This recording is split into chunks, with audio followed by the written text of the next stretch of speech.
Je suis ravie de vous retrouver. Je vais démarrer le temps que vous installiez. Comme ça, je vais présenter rapidement la prochaine table ronde que j'ai le plaisir d'animer sur les nouveaux modes de production et de consommation, les défis du réemploi, du sourcing à la redistribution. Vaste programme que nous allons essayer de tenir en 45 minutes, 1 heure. Je vais présenter d'ici, avant d'aller m'asseoir sur la petite chaise, les intervenantes et les intervenants. Donc, je vais commencer dans l'ordre de cette façon, donc avec Ilham Jaï, qui est cofondatrice de Crushon, la marketplace B2B de la mode circulaire. Pas... Je crois que vous n'êtes pas trop mal en termes de... Ouais. Ensuite, nous avons Damien Pelé, directeur RSE et communication corporate pour le groupe SMCP. Ensuite, nous avons Karine... C'est ça, voilà, que je ne me trompe pas. Karine Viel, directrice développement durable des Galeries Lafayette. Et enfin, Hortense Pruvot, responsable développement durable et inclusion pour Vestiaire Collectif, première application de mode de seconde main mondiale. C'est bien ça. Parfait. Alors, je vais m'installer. Je prends ma petite feuille.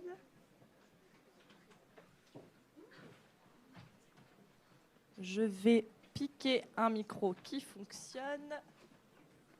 Est-ce que celui-ci... Ouais. Parfait. Bon, on va, à mon avis, naviguer avec un ou deux micros. Je vous laisserai tester. Alors, pour cette première question, quand on parle de réemploi, on pense évidemment à la seconde main, mais encore faut-il pouvoir sourcer cette matière première en quantité suffisante afin de pouvoir la redistribuer par la suite. Quels sont les défis, les enjeux aujourd'hui liés à ce sourcing de cette matière première? Là, cette question s'adresse à vous quatre, donc on va faire dans l'ordre et je vous passe le micro. Merci. Alors effectivement, immense enjeu que celui du sourcing. Nous, on a deux parties dans notre sourcing. La partie principale du modèle qui constitue le modèle de vestiaire collectif, c'est du C2C. Donc c'est des particuliers et on a maintenant à peu près 25 000 produits qui sont mis en ligne chaque jour sur Vestiaire Collectif. Donc c'est énorme et là le défi principal c'est vraiment un défi tech, c'est de fluidifier au maximum l'expérience des vendeurs pour que la mise en ligne soit la plus facile possible, prenne le moins de temps possible, mais en même temps que la description derrière soit assez précise et permet à l'acheteur de trouver la perle rare. Donc là-dessus, c'est vraiment, comme je disais, principalement les équipes produits, tech et data. Et là, on pense que les innovations digitales vont pas mal nous aider, notamment parler du product passport là, qui va arriver. Ça, je pense que ça va beaucoup nous aider. On le teste notamment dans notre partenariat avec Chloé, parce que là, c'est idéal, quoi, avec un QR code, de pouvoir remplir toute la fiche en une fois. Et après, on a une petite partie de notre sourcing un peu plus exclusive sur une partie VIP, conciergerie, où là, on a vraiment des équipes qui sont un peu des chasseurs et chasseuses de pépites, qui vont là sur des vestiaires beaucoup plus exclusifs, chercher des pièces exceptionnelles, vintage, voilà, en plus petite quantité, mais des très belles pièces très rares. Ah ouais, on ne les a pas testés. Est-ce que... Oui, ouais, fantastique. Est-ce que celui-ci fonctionne? Est-ce que... Oui. Bon, bah, c'est parfait. Dernier point que je voulais dire sur le sourcing pour faire le lien avec l'étude qu'on nous a présentée, puis le thème de la journée, c'est évidemment la complémentarité entre première et seconde main, entre en tout cas une certaine première main et la seconde main. Nous, évidemment, on est à la recherche de produits qui ont à la fois la durabilité physique, mais la durabilité émotionnelle, puisque le mot est particulièrement à la mode, donc, et notamment la désirabilité d'avoir une deuxième, une troisième et une quatrième vie. Et on est ouvert, parce qu'il y a beaucoup de discussions en ce moment autour de l'affichage environnemental.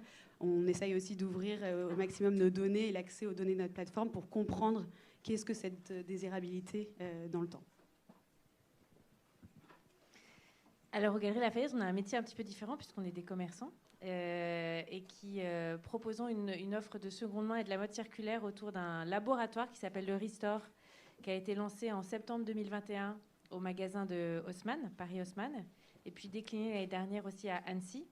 Donc nous, la problématique du sourcing, on ne le fait pas directement. C'est via des partenaires dont on s'entoure et qui font ce sourcing pour les galeries. Et l'objectif, pour nous, c'est de s'entourer des bons partenaires qui puissent un peu éditorialiser cette offre de seconde main pour en proposer pour tous les goûts. Ça va du vintage au luxe, avec monogramme, en passant par des marques de mode contemporaine. Donc l'idée, c'est vraiment de proposer à nos clients une offre de seconde main qui soit, encore une fois, éditorialisée pour correspondre à tous les goûts. Et puis, sur ce restore, de porter un message plus global autour de la mode circulaire, donc avec ces marques de seconde main, donc des crochons, des monogrammes, des jaillots, enfin voilà. Et puis aussi des messages autour de la réparation, autour du fait de recycler. On récupère aussi des produits de la part de nos clients qui nous les confient et qu'on confie ensuite nous à Emmaüs, au relais. Et voilà, et donc porter ces messages et puis sélectionner aussi des marques qui intègrent aussi de l'upcycling. Donc là, c'est une sélection qui est faite par nos du bureau d'achat de marques qui portent aussi ces messages autour de la mode circulaire.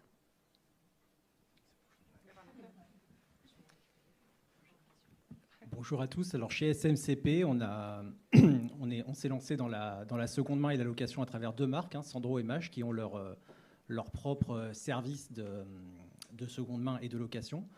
Donc nous, on va sourcer directement auprès de nos clients, donc via des partenaires sur lesquels peut-être je pourrais revenir plus tard, qui nous aident à faire toute la logistique, tout le back-office de ce process. Donc on source directement auprès de nos clients des pièces Sandro et Mage en bon état. Et voilà, l'idée, on pense qu'on est plutôt bien placé pour authentifier nos produits et on essaie d'apporter une valeur ajoutée dans ce sourcing par rapport aux plateformes C2C. Après, juste une réflexion en termes de sourcing, c'est vrai que c'est un enjeu parce que finalement, quand on regarde, tout le monde recherche un peu la même chose, des marques à partir d'un certain niveau de prix et puis dans très bon état. Donc c'est vrai qu'il y a après l'immensité du marché finalement, probablement, je n'ai pas de chiffres, mais 80% qui tout de suite est beaucoup moins demandé. Et juste, il faut quand même avoir, je pense qu'on est tous, je me le dis pour moi aussi, qu'on est tous en tête, qu'on va tous chercher ces pièces en bon état de certaines marques qui ont longtemps fait vivre l'économie sociale et solidaire, ce qu'elles appellent la crème. Donc important aussi, voilà, le monde change, les habitudes de consommation changent, mais je pense qu'il est important qu'on conserve notre soutien aussi auprès de ces acteurs-là, notamment à travers, par exemple, des politiques de dons d'invendus. Bonjour à tous. Je vais prendre quelques secondes pour rappeler qui est Crochon aussi dans un premier temps. Donc, c'est la marketplace de mode B2B, donc de mode circulaire B2B. On connecte les fournisseurs professionnels de la seconde main, donc des grossistes, des friperies, des créateurs upcycling, à des modes de marques traditionnelles ou des enseignes traditionnelles qui souhaitent développer leur offre de mode circulaire, que ce soit en ligne ou en physique. Donc, on a un réseau de plus de 2500 fournisseurs professionnels de la seconde main qu'on va aider, qu'on va accompagner dans la distribution omnicanale de leurs produits de manière automatique pour qu'ils puissent se concentrer uniquement sur leur expertise qui est le sourcing. Donc en ça, on n'a pas de réelle problématique autour du sourcing parce qu'on s'appuie sur un fort réseau. Et de l'autre côté de notre marketplace, on a donc les marques de mode traditionnelles qui vont pouvoir s'appuyer sur ce réseau pour sourcer les produits qui répondent à leur cahier des charges. Parce qu'évidemment, chacun a des cahiers des charges qui sont différents. Et du coup, Crochon va les aider à répondre à ces cahiers des charges avec des quantités suffisamment importantes parce qu'on s'appuie sur un réseau de professionnels. Très bien, oui, donc des enjeux un peu liés à de la logistique, à de la tech, à de la sensibilisation de l'information auprès des clientes quand il faut aller récupérer cette matière première directement auprès du client. Donc autour de la table, on a des acteurs de la première main, plutôt spécialisés dans la seconde main, d'autres. Donc cette question va plutôt s'adresser aux Galeries Lafayette et au groupe SMCP. Quand on est un acteur qui commercialise de la première main, pourquoi et comment on met en place une offre circulaire au-delà de la seconde main, parce qu'on ne va pas s'arrêter à ça, notamment avec les Galeries Lafayette, avec Restore, qui va plus loin, et quelle valeur ajoutée on peut apporter par rapport aux sites spécialisés, comme Vinted, par exemple, qui est quand même un géant sur lequel beaucoup de consommatrices et de consommateurs vont chercher de la seconde main. Donc voilà, donc cette question va peut-être s'adresser un peu plus aux acteurs de la première main.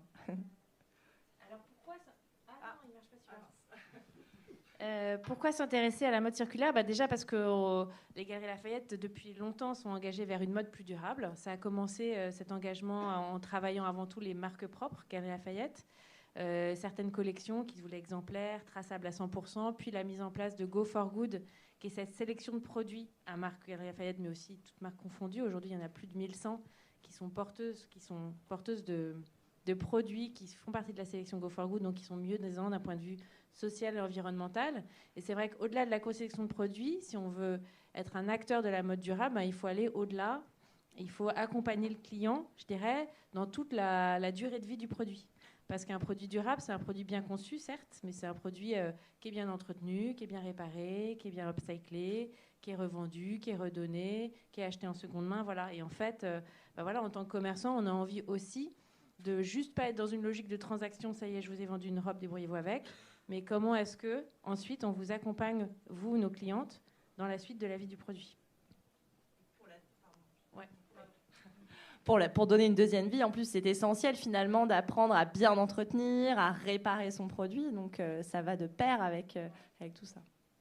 Ça, c'est des expérimentations qu'on mène aussi avec d'autres partenaires, donc au-delà de la seconde main, sur de la réparation. On a fait quelques expérimentations avec Tilly cette année. Aussi, pour pouvoir proposer aux clients de revendre ou de redonner les produits. Donc, c'est des choses qu'on essaye de faire aussi au-delà de la seconde main. Normalement, il marche. Alors, la première raison, c'est la réduction de notre impact environnemental. Clairement, si on trace des trajectoires, par exemple sur le CO2 à 2030-2050, on peut produire mieux. À un moment, ça bloque, il faut produire moins. Et pour produire moins tout en conservant un chiffre d'affaires et des emplois, eh bien, il faut trouver d'autres sources également de revenus. Donc, naturellement, on se tourne vers l'économie circulaire. Pour moi, c'est du bon sens. Quand on voit les chiffres du marché, ça ne sert à rien de lutter contre la vague qui vous arrive. Il faut mieux essayer de la surfer et de voir, nous, quel rôle on peut avoir là-dedans. Alors, quelle est notre valeur ajoutée par rapport aux plateformes C2C? Je dirais que pour le vendeur, nous, le système, si je prends la seconde main, le vendeur arrive avec son produit et il y a une reprise directe du produit. Donc, il est racheté avant d'avoir été vendu. Donc ça, c'est le premier bénéfice quand même. Et le deuxième, c'est qu'il n'a rien à faire. Pas de photos, pas de négociations à réaliser avec les potentiels acheteurs. Donc ça, c'est côté vendeur. Côté acheteur, quel est l'intérêt? Bon, déjà une authentification, puisque c'est nos produits, sûrs à 100%, des produits qui ont été lavés, qui ont été vérifiés et qu'on peut retourner également. C'est toujours plus compliqué parfois quand on fait du C2C de retourner ces produits. Donc déjà, il y a vraiment une valeur ajoutée à ce niveau-là. Sur la cannibalisation de la première main, on a toujours pensé que c'était vraiment plutôt complémentaire. Je pense que ça a été très bien dit, on peut capter des nouveaux clients qui n'auraient peut-être probablement pas les moyens de s'acheter un produit Sandro ou Maje en première main, qui peuvent peut-être découvrir les marques à travers la seconde main. Et inversement, on peut s'acheter un produit de première main en se disant aussi, tiens, cette belle pièce, c'est vrai qu'elle a un coût, mais finalement, si jamais la marque m'accompagne pour la revendre, voilà, son coût est tout de suite beaucoup plus relativisé. Donc ce système de seconde main dont je viens de vous parler, il existe chez Sandro, qui l'a d'abord lancé, et Maje l'a lancé plus récemment, et il est en train de se développer dans différents pays européens. Ça, c'est un premier modèle. On a également un modèle de location. C'est d'abord Maje qui l'a expérimenté depuis 2 ans. Maintenant, Sandro l'a mis en place.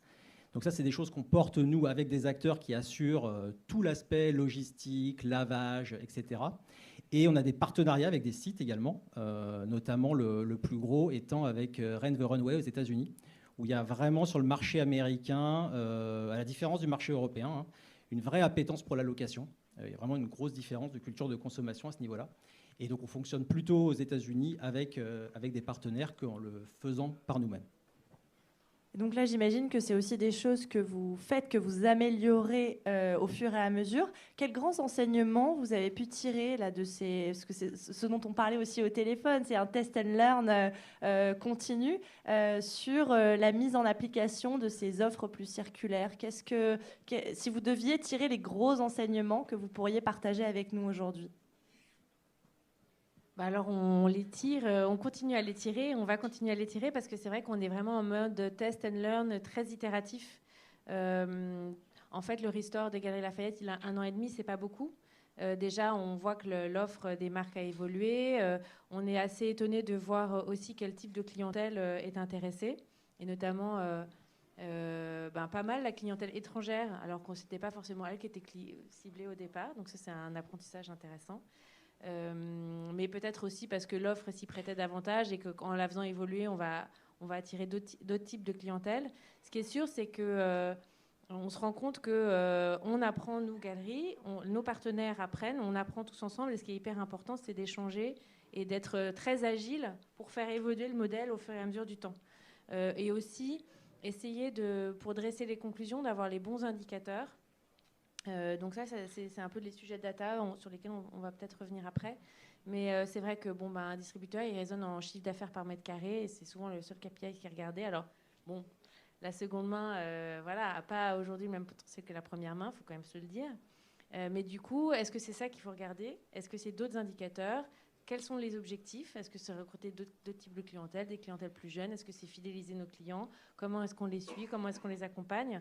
Donc en fait, toutes ces questions-là, on se les pose au fur et à mesure et on apprend au fur et à mesure. Donc on n'a pas fini. Voilà. Et ce qu'il faut juste, c'est être persévérant et itératif. C'est pas forcément évident. Et de convaincre en interne aussi que il faut persévérer. Voilà.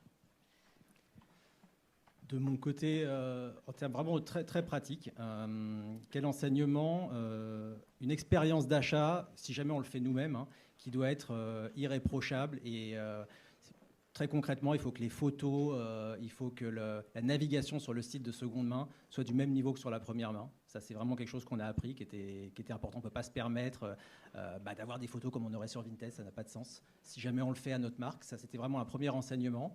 Et le deuxième, c'est que il suffit pas en fait, de dealer avec un prestataire, de lancer son site et que ça va se faire tout seul. Ça, clairement, il faut qu'il y ait des gens qui suivent ça. Il faut en permanence suivre. Ça, c'est un métier, quoi. Il faut vraiment en permanence. Ça paraît bête, mais on l'a appris aussi. Il faut en permanence suivre ce qui se vend, suivre les prix, ajuster en permanence les produits à mettre en avant, les prix par rapport à ce qui se pratique sur le marché. Ça, c'est vraiment un boulot de tous les jours. Je pense qu'il n'avait pas forcément été anticipé, mais que maintenant, on commence à maîtriser. Et nous, avant de grossir, on s'était dit qu'il fallait d'abord qu'on ait un système rentable. C'était la condition, donc on y est arrivé. Et maintenant, alors bien sûr, avec un niveau de rentabilité qui n'est pas équivalent à de la première main, mais de la rentabilité. Et maintenant, maintenant on peut grossir. Mais je pense que c'était très sain de commencer petit. Déjà, il y a eu beaucoup de réglages qui ont été faits. Et maintenant, on est prêt, je pense, à se développer au moins en Europe. Très bien. Et alors là, cette question va plutôt s'adresser au site de seconde main. Comment vous collaborez avec les acteurs de la première main? On l'a vu dans l'étude précédente, la collaboration, c'est un enjeu essentiel si on veut arriver à plus de circularité et à l'imposer au niveau de l'industrie textile. Donc, quels sont les ponts qui existent, les liens, les collaborations entre vous et les acteurs plutôt spécialisés en première main? Oui, effectivement, j'en ai d'ailleurs pas parlé dans la première question, mais dans l'enjeu de sourcing, je crois très fort à la collaboration avec les marques de première main. Nous, on a développé depuis 1 an et demi maintenant notre offre Resale as a Service, donc justement pour s'appuyer sur les forces de chacun et construire ces ponts dont tu parlais. Évidemment, nous, on donne accès à une communauté qui est déjà très habituée à la seconde main et au digital aussi, parce que c'est deux aspects qui peuvent être nouveaux pour les marques de première main. Et puis, de l'autre côté, ça nous donne accès, je pense aussi à des nouveaux clients, ce que tu disais, Damien. Je pense qu'il y a une part de recouvrement, mais qui n'est pas totalement vraie. Et nous, notamment, on collabore beaucoup avec le luxe. Et je pense que dans le luxe, ce ne sont évidemment pas du tout forcément les mêmes consommateurs. On parlait le premier moteur pour aller à la seconde main, c'est l'accessibilité économique. Je pense que là, on s'adresse à une partie de la population qui n'a aucun incentive économique à acheter de la seconde main. Donc nous, ça nous donne aussi accès à ces nouveaux clients. Et pareil, c'est exactement l'argument qu'on utilise aussi pour convaincre les marques de travailler avec nous, ça donne accès à la marque. C'est un avant-goût à la marque pour ceux qui ne peuvent pas se l'offrir. Donc on a commencé d'abord avec des acteurs luxe, notamment Alexander McQueen, Mytheresa. On a aussi donc du coup des multimarques maintenant. Gucci récemment, on travaille pas mal avec les marques du groupe Kering. Voilà, et donc voilà, ça nous donne vraiment accès, nous, peut-être pour donner concrètement un peu plus de comment ça fonctionne, c'est une offre qu'on appelle de take back. Et pour faciliter ce que tu disais aussi, Damien, toute la partie et tout ce qui est propre à notre expertise de mise en ligne, de prise des photos, de fixation du prix, etc. Nous, c'est l'expérience qu'on propose aux clients du luxe, c'est vraiment de rapporter les articles en magasin ou d'ailleurs d'aller les chercher à domicile aussi, puisque ça, c'est notre savoir-faire logistique, de faire vraiment de la logistique C2C. Mais donc, ce sont les marques qui font appel à leur base de clients. Nous, on rachète les produits cette fois, donc c'est très différent de notre modèle C2C. Là, c'est nous qui prenons le risque d'inventaire. Et ensuite, on s'occupe de toute la mise en ligne, des photos. Et ensuite, c'est des produits qui sont vendus sur des pages marques, donc des pages B2C. C'est vraiment un magasin dans le magasin et que les marques peuvent personnaliser.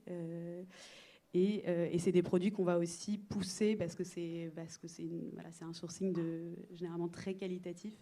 Donc on va pouvoir aussi pousser pour s'assurer que ce soit des produits qui soient vendus vite. Je suis assez d'accord avec ce que tu dis, Hortense. Pour nous aussi, les liens entre la première main et la seconde main sont indispensables. On sait aujourd'hui que ceux qui ont le plus l'habitude de consommer de la seconde main sont plutôt les jeunes, donc génération Z et millennials. Et ce qui va être clé pour démocratiser plus rapidement la mode circulaire, ça va être d'atteindre une clientèle qui soit plus large pour vraiment cibler tout le monde finalement. Et c'est ce qu'on s'en est rendu compte quand on a développé notre partenariat aux Galeries Lafayette en septembre 2021. On a attiré notre clientèle, donc les Gen Z et Millennials, en boutique, mais on a aussi accédé à une clientèle qui n'était pas la nôtre à l'origine et qui n'avait pas du tout l'habitude de rentrer dans les friperies ou quoi que ce soit. Elles étaient assez déroutées dans un premier temps, mais au final, elles ont été hyper réactives et réceptives à cette offre-là. Et ça, on l'a vu, ça a bien fonctionné. On a atteint quand même un certain niveau de rentabilité qui était assez intéressant. Aujourd'hui, on développe aussi sur le réseau à Annecy, au Galeries Lafayette Annecy, et bientôt aussi, on va ouvrir à Berlin. Donc ça montre quand même une certaine appétence de cette clientèle déjà installée au Galeries Lafayette pour des nouveaux modes de consommation. Si vous aviez des choses à rajouter sur les collaborations et les ponts qui peuvent exister de votre côté. En tout cas, nous, on s'appuie vraiment sur des acteurs alors qui ne sont pas visibles en front office, mais en back office. Je peux en citer deux, FOM et Lidzi, par exemple.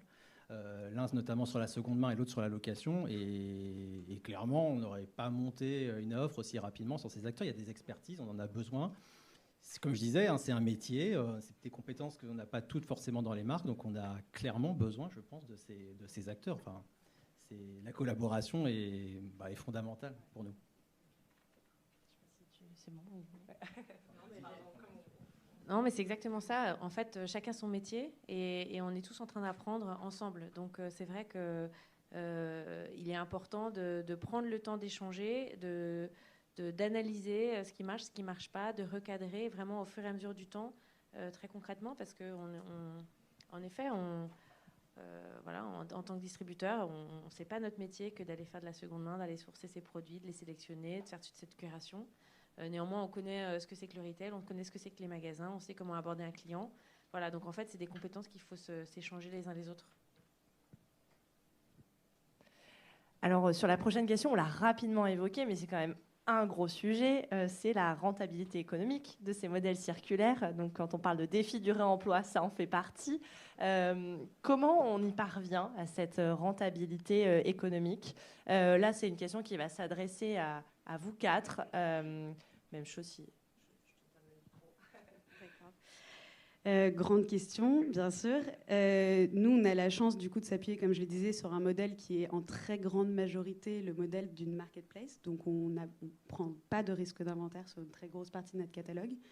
C'est-à-dire que tant que les produits ne sont pas vendus, ils restent dans le placard des clients. Et c'est un modèle qui est très, pardon pour les franglais, mais qui est très asset light. Donc, on a nos entrepôts pour l'authentification, mais qui, a priori, quand les produits arrivent dans l'entrepôt, ils sont déjà vendus, ils ont déjà trouvé preneur.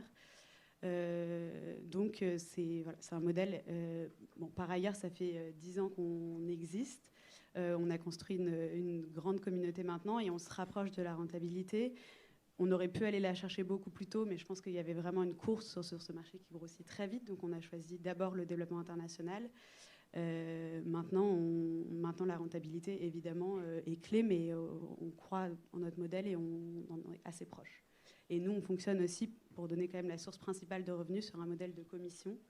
Mais l'arrivée évidemment de Vinted et autres sur le marché nous a quand même pas mal questionné, et donc c'est des débats internes infinis sur la commission, la taille de la commission, comment on la répartit entre les acheteurs et les vendeurs pour être compétitif. Et en fait, on a finalement séparé notre offre en deux, parce que le savoir-faire qui fait vraiment l'unicité de l'offre de vestiaire collective, c'est ce savoir-faire d'authentification qui a été développé par les fondatrices, qui est vraiment un métier totalement nouveau, calqué sur les maisons de vente.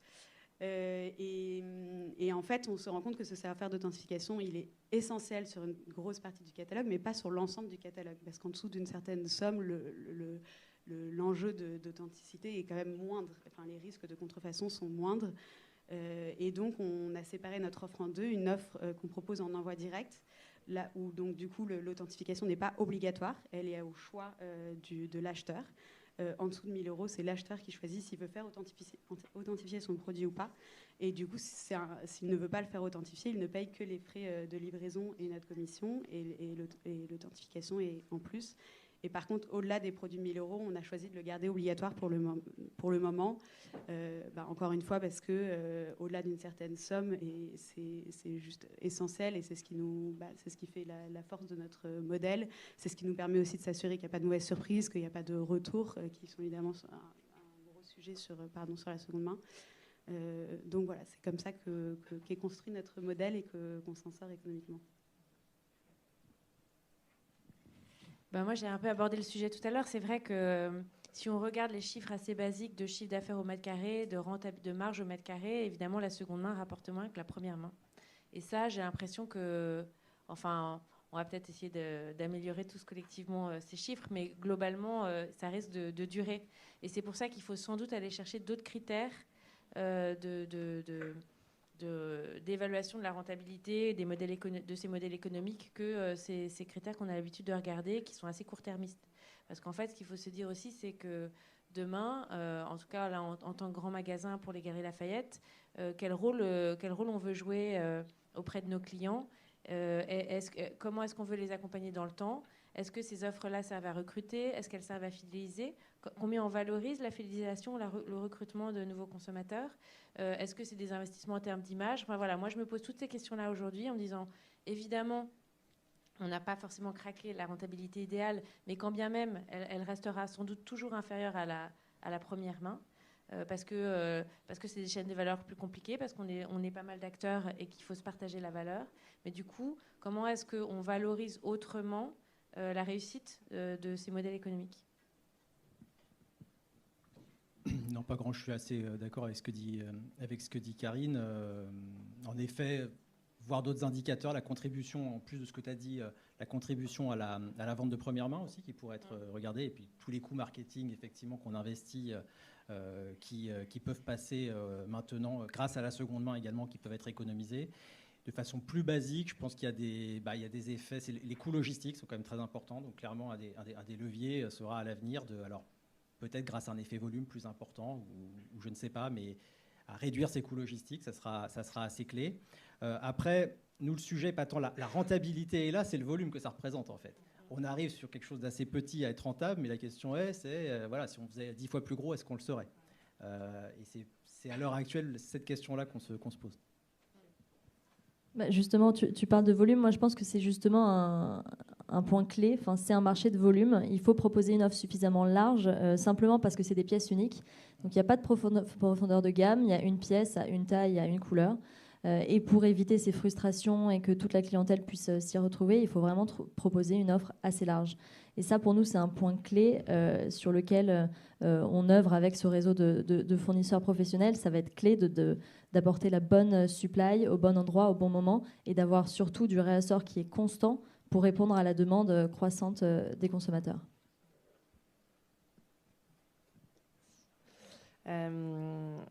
Il y a un autre enjeu qui est assez important, c'est la mesure des impacts. C'est aussi comme ça qu'on arrive à convaincre. Il y aura une table ronde aussi sur la sensibilisation, l'information, mais c'est comme ça qu'on arrive à embarquer en interne, en externe.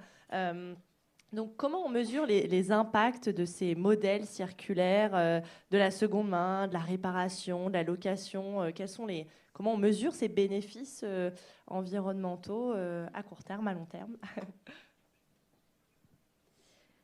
Alors, vaste question, effectivement, parce que là, les méthodes classiques de la mesure d'impact existent et s'appliquent, mais il faut légèrement les adapter. Donc, nous, ce qu'on fait, je dirais qu'on a deux parties dans notre mesure d'impact. On a donc la mesure d'impact classique, comme je disais, le bilan carbone, l'analyse de cycle de vie. Et puis, on parle toujours en comparaison de scénarios. Donc, on regarde la différence du scénario acheté en seconde main sur Vestiaire Collectif, donc en ligne, versus acheter une pièce du même type en magasin, retail physique, neuf. Et pour ça, il y a un coefficient qui est très important et qui, je pense, en plus, répond à aussi une partie des questions qu'on se pose sur la surconsommation et l'effet rebond de la seconde main.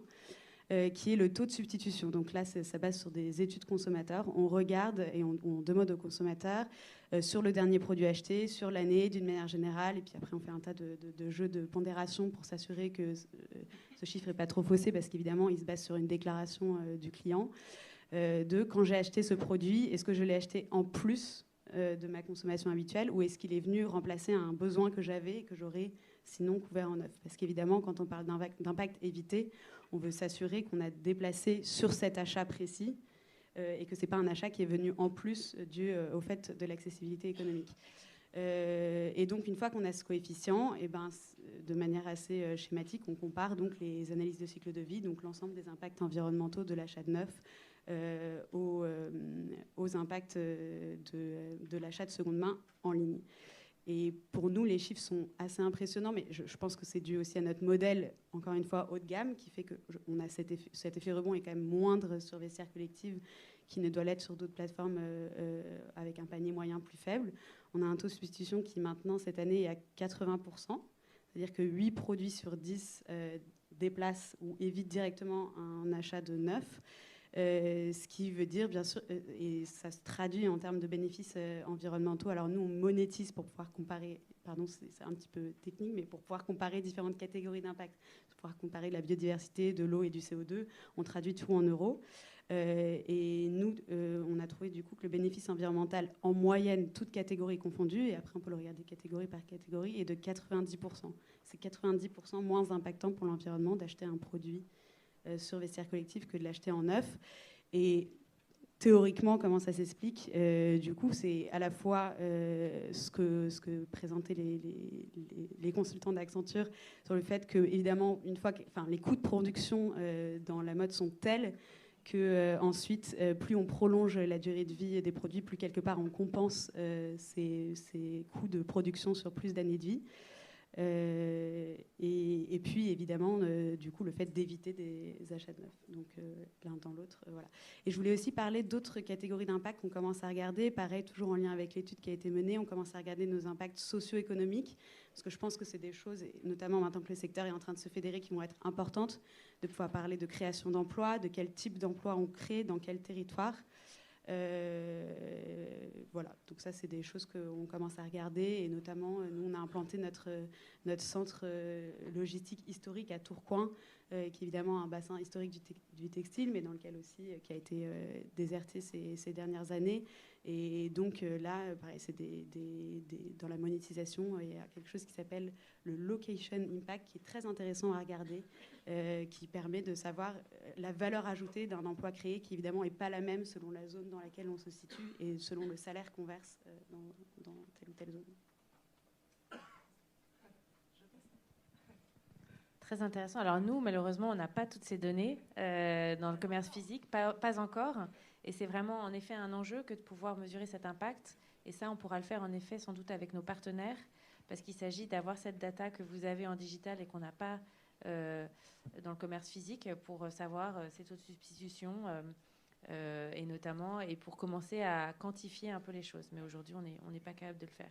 Et surtout que ça ne remplace pas, finalement, que seconde main ne soit pas un ajout. Exactement. Mais ça, on peut le savoir en posant la question à un client digital. En magasin, c'est plus compliqué. Voilà.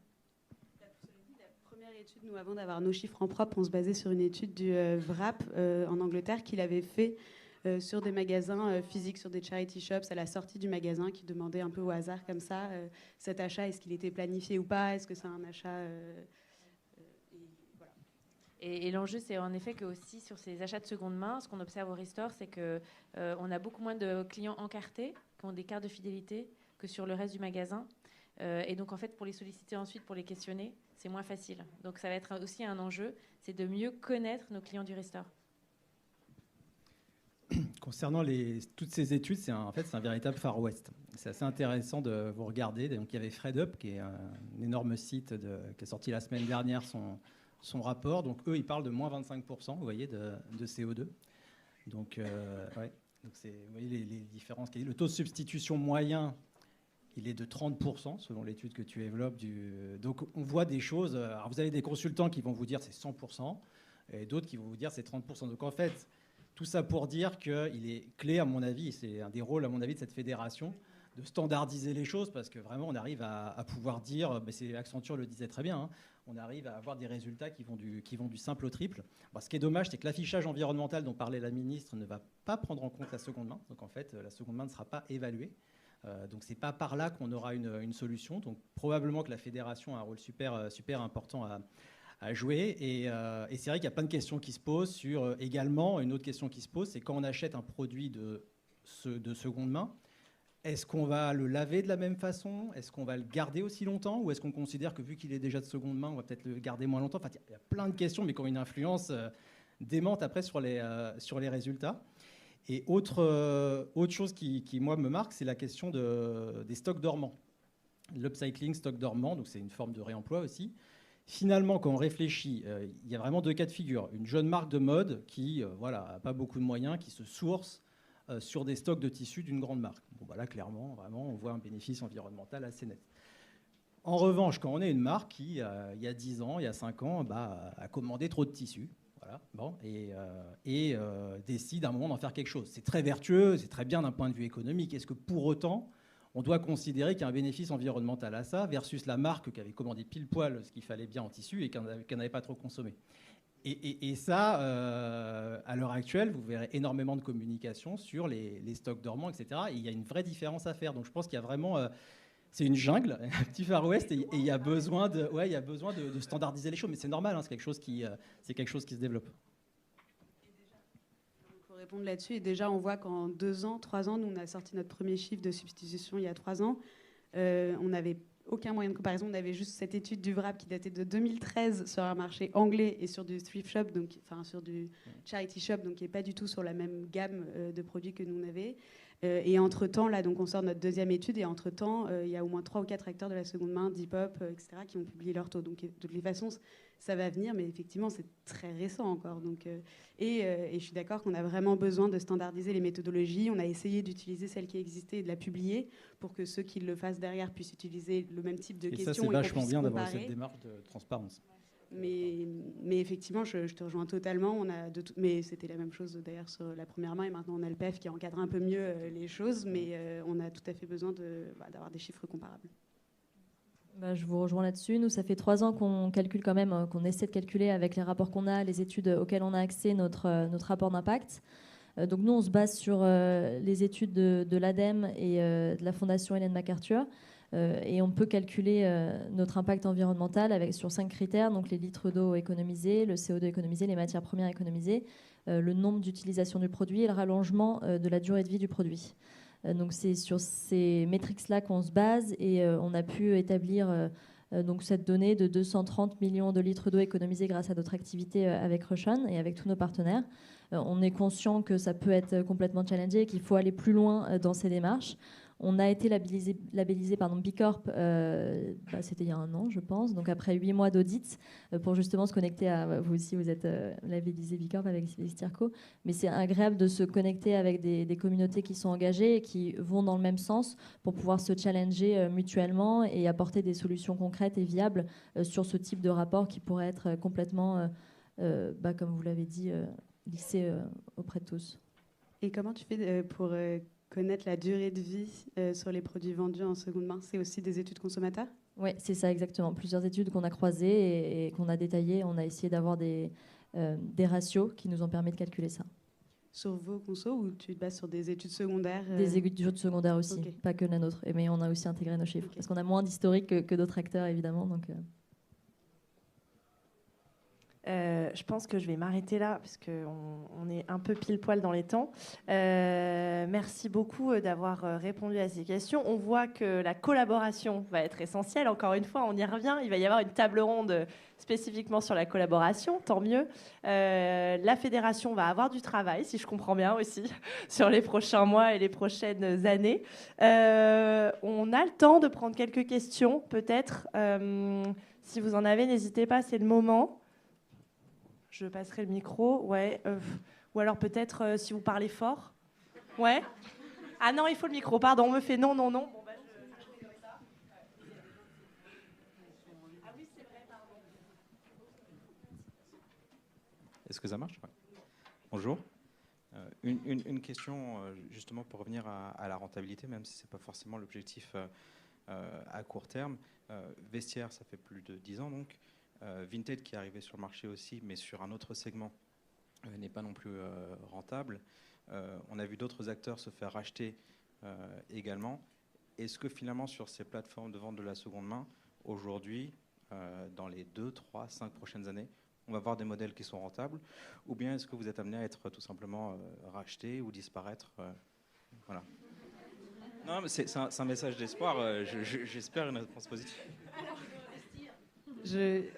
Il y a beaucoup de choses que je n'ai pas le droit de dire parce qu'on n'est pas encore une entreprise publique, mais la rentabilité, nous, on en est vraiment très très proche. Encore une fois, on n'est pas allé la chercher tout de suite parce que ce qui était convenu avec les investisseurs, c'était le développement à l'international. On sait qu'il y a un très gros marché aux États-Unis et en Asie, donc c'est là-dessus que se sont joués nos investissements et aussi sur la tech. C'est le très gros de nos équipes et ça demandait beaucoup de recrutement et beaucoup de travail de développement pour la fluidification de la plateforme. Et notamment, évidemment, l'arrivée de plein de compétiteurs sur le marché nous ont poussé à investir plus là-dessus. Mais non, on n'est pas amené à disparaître. On est amené à, j'espère, annoncer notre rentabilité bientôt. Et par contre, effectivement, il y a une dynamique de consolidation du marché. Nous-mêmes, on a racheté un compétiteur aux États-Unis. Je pense que ça a du sens. On n'a pas parlé, tu avais préparé une question sur la dimension internationale. Ça a du sens parce que les modèles ne sont pas forcément exactement les mêmes selon les marchés. Et il y a des acteurs qui ont développé une expertise locale propre au marché. Et donc, je pense qu'il va y avoir des dynamiques de consolidation. Est-ce qu'il y a d'autres questions? Oui, je vous laisse passer le micro. Voilà, je vais peut-être aller plus vite comme ça. Pardon.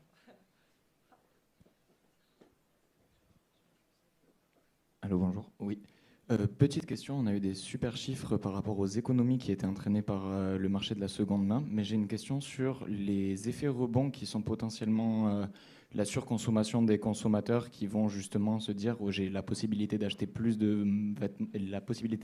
vêtements parce que je peux les revendre. Est-ce que ça a été mesuré et si oui, comment?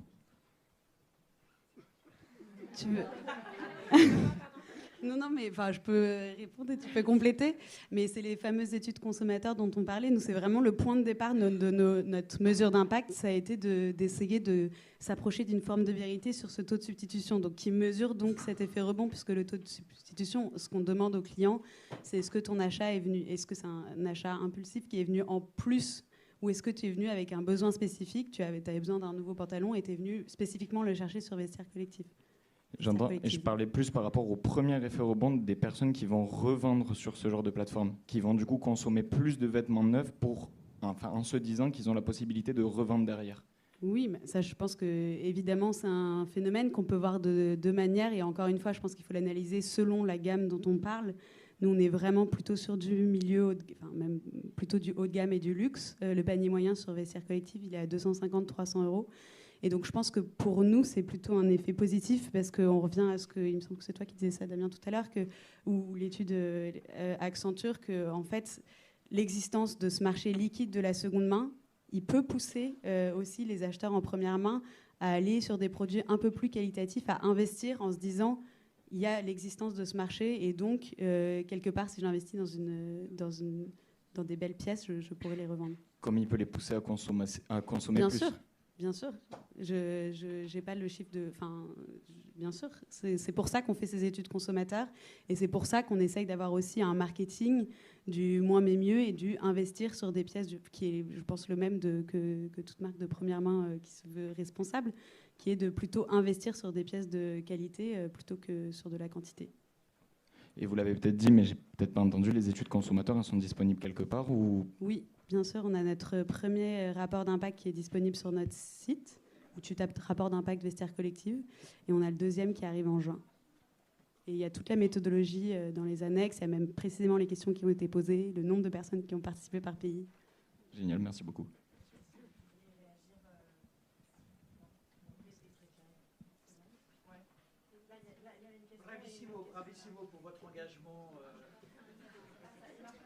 Bravissimo pour votre engagement, avec plein d'énergie, plein d'enthousiasme pour passer d'une société de consommation à une société de transmission et aider à transmettre la planète, puisque le risque est maintenant d'avoir 25% de la population mondiale sous l'eau. Et alors, il y a beaucoup de tech, beaucoup d'esprit entrepreneurial, beaucoup de fonds. Et l'avantage, c'est qu'il y a aussi beaucoup de collaboration. Pour la première fois, David et Goliath travaillent ensemble. Dans l'histoire de David et Goliath se tue, mais vous travaillez ensemble. Bravo Ilem, Crushon, tu travailles avec Gary Lafayette. Bravo Karine. Bravo Damien, SMCP, tu travailles avec FOAM.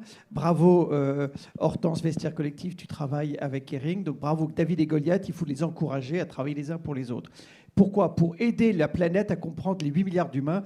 On sait le réemployer la terre, l'immobilier et les voitures. Bon, ce serait bien de le faire aussi pour le fashion. Ce qu'on fait tous sur l'immobilier et l'automobile, faisons-le pour le fashion.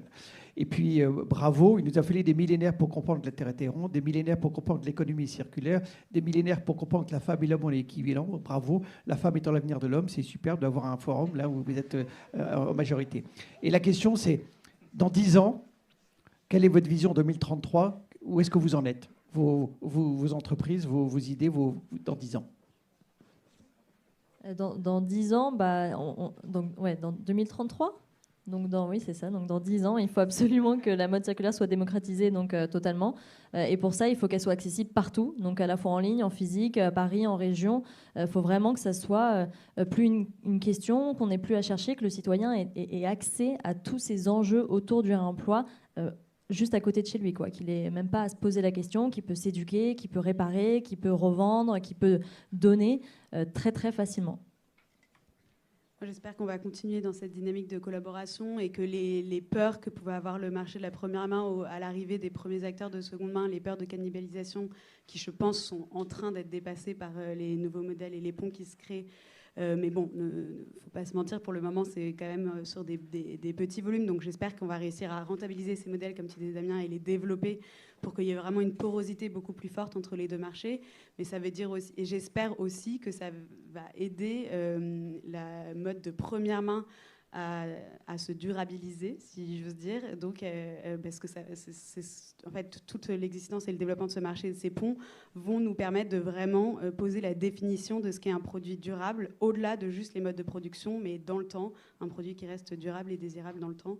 Et voilà. Donc, j'espère que ces ponts vont nous permettre aussi de nous débarrasser d'une certaine première main jetable qui a explosé ces dernières années. Et qui nous fait pas du bien et qui, par ailleurs, je pense, n'a pas, puisqu'on parlait de rentabilité, n'a pas de modèle économique ni en première ni en deuxième main.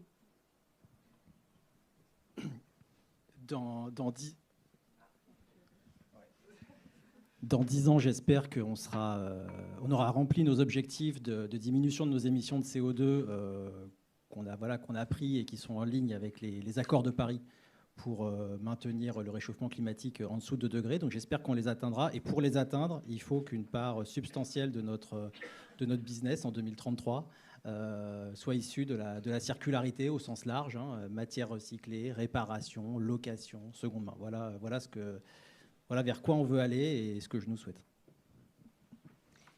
Et pour les Galeries Lafayette, je dirais que j'espère aussi qu'on aura atteint des objectifs de réduction de nos émissions scope 1, 2, 3, évidemment. Et que, je pense qu'en tant qu'acteur référent de la mode et de la mode durable, les grands magasins, et notamment les Galeries Lafayette, puissent être des apporteurs de services auprès des clients et pas juste dans une logique de transaction, ce que je disais tout à l'heure.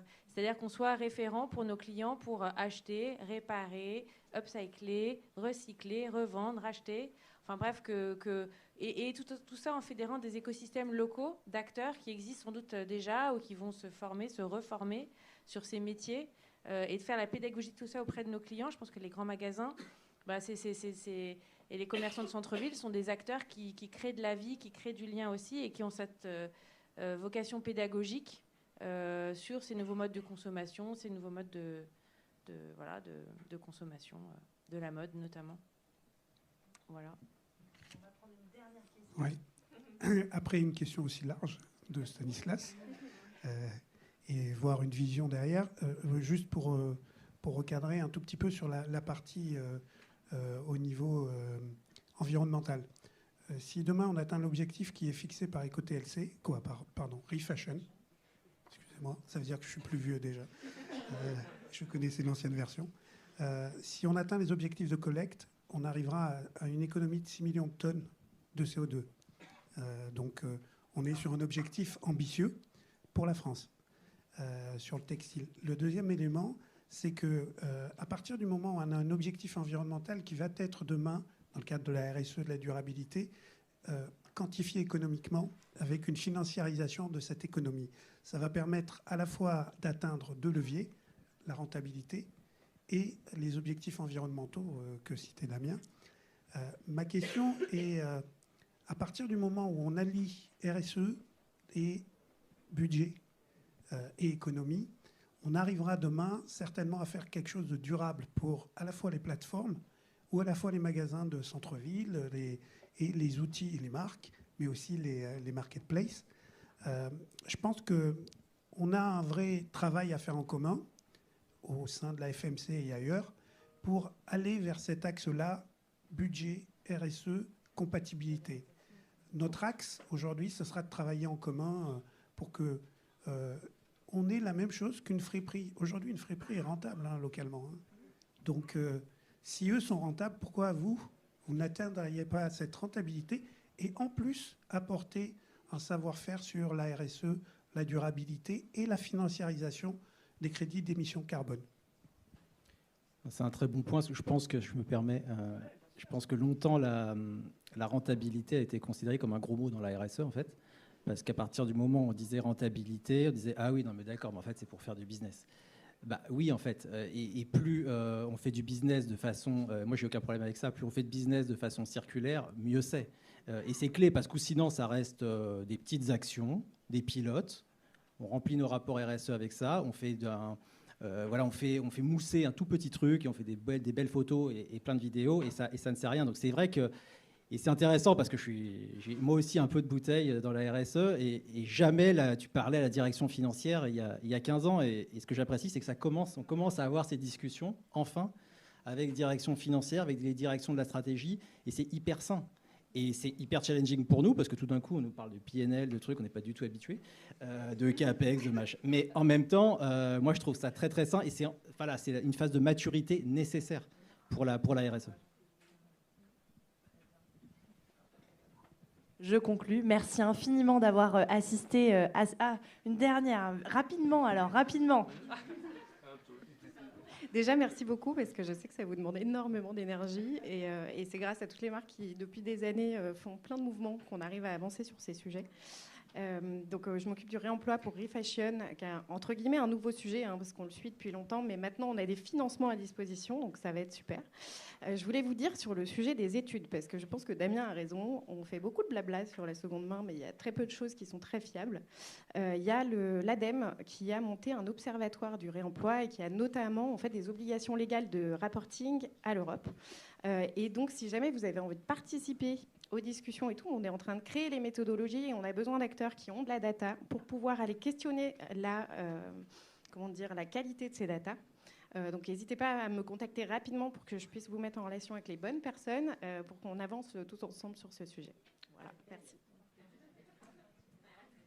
Comme on le disait, la collaboration est essentielle. Très bien. Je conclus. Merci infiniment d'avoir assisté à cette table ronde. Merci à nos intervenantes et à notre intervenant. Je vous retrouve, on va quand même faire une pause, 5 minutes, 10 minutes, le temps que vous alliez prendre un café et que vous alliez voir un petit peu les stands de Studio Paillettes, Witturn.